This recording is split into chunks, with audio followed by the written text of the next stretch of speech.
ಇವತ್ತಿನ ದಿನ ಅತಿ ಹೆಚ್ಚು ಸಫರ್ ಆಗ್ತಿರೋ ಜನರೇಷನ್ ಅಂದ್ರೆ 1990ಇಂದ 1999 ಅಲ್ಲಿ ಬಾರ್ನ್ ಆಗಿರೋರು.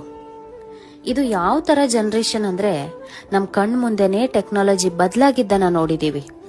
Block and white TV colourful screen ಆಗಿದ್ದನ್ನು ನೋಡಿದೀವಿ.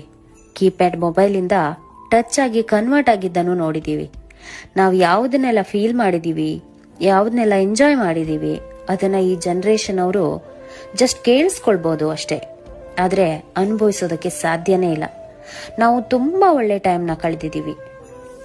ಆದ್ರೆ ನಮ್ ಜನರೇಷನ್ 2025ಗೆ ಅನ್ಫಿಟ್ ಜನರೇಷನ್.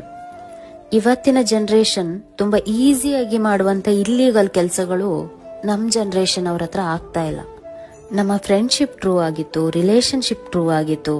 ನಾವ್ ಈಗ್ಲೂ ಯೋಚನೆ ಮಾಡ್ತೀವಿ ಆ ದಿನಗಳು ಮತ್ತೊಮ್ಮೆ ವಾಪಸ್ ಬರ್ಬೇಕು ಅಂತ, ಆದ್ರೆ ಅದು ಸಾಧ್ಯ ಇಲ್ಲ.